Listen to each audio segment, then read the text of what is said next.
And joining me now, Texas State Senator Roland Gutierrez, who met with President Biden during his trip to Uvalde on Sunday. You've had a lot of time to think about this. You've had a lot of time to talk to community members, including the families. You and I have spoken over the course of the last week. What are the questions that you still have, and how important is it for this community to get these answers? Well, Chris, families want transparency.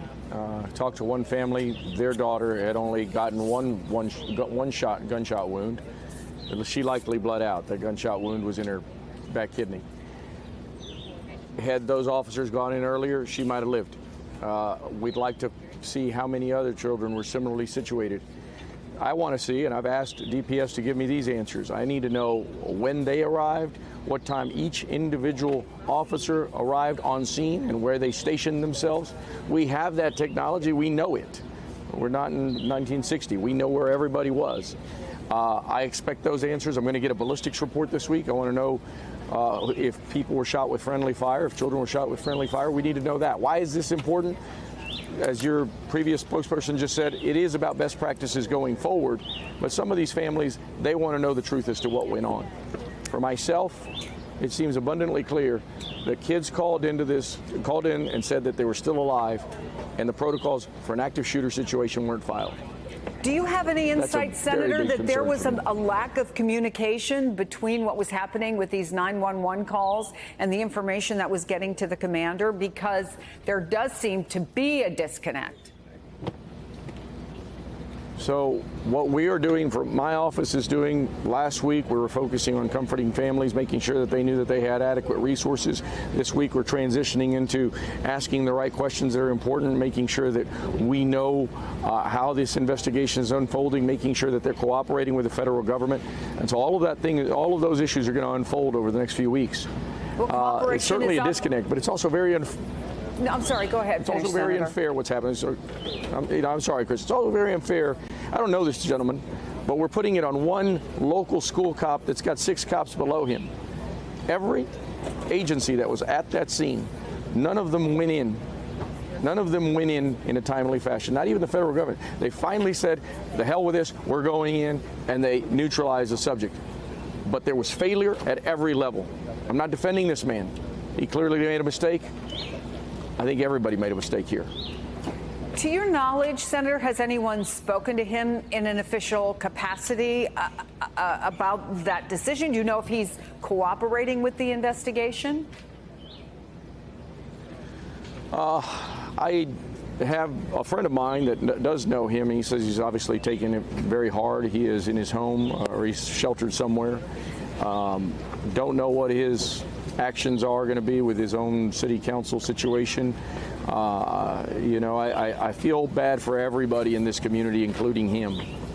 But again, I think that to blame just one person is a little bit irresponsible here, including our own DPS, where we have Operation Lone Star. This is Greg Abbott's seminal piece on the border. Where were those guys? What time did they arrive? And what did they decide to do? Those are important questions that I need to have answered for myself.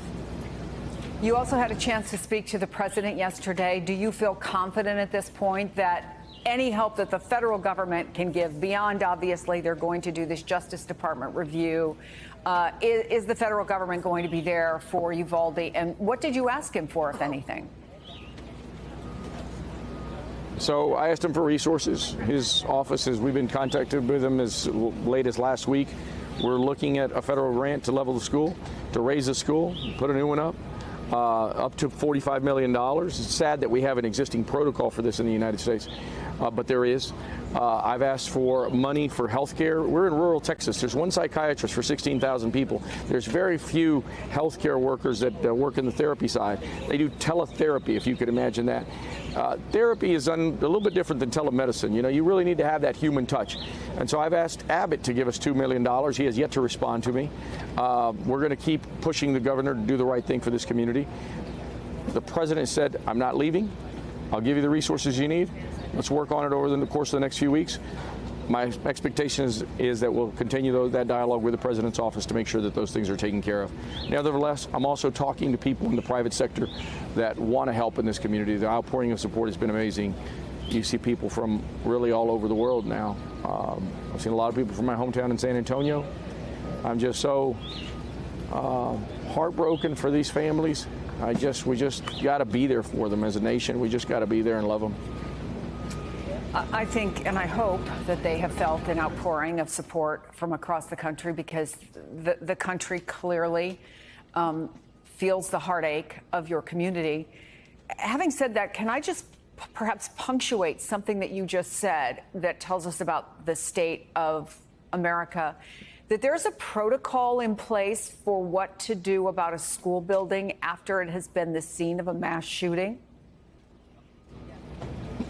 There's at least a federal grant for it. And that's the shame of it all, right? That there's as much as a $45 million grant to raise these buildings.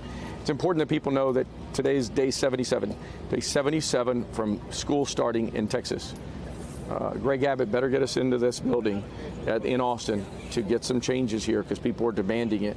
Tomorrow's day 76. He better do something. This isn't a challenge. I'm not playing a game. I'm demanding that we create change. The same thing for the people in Washington. If all I do for the rest of my career is yell and scream and shame people to do the right thing, well, then that's what I'm going to do. I'm not going to stop. I never wanted to be on TV every day. I'd rather have 19 babies still alive getting ready for their summer vacations. It's not where we are anymore. It's not where we are. Texas State Senator Roland Gutierrez, we thank you for being so generous with your time and for helping us to understand what is happening there in Uvalde. Thank you.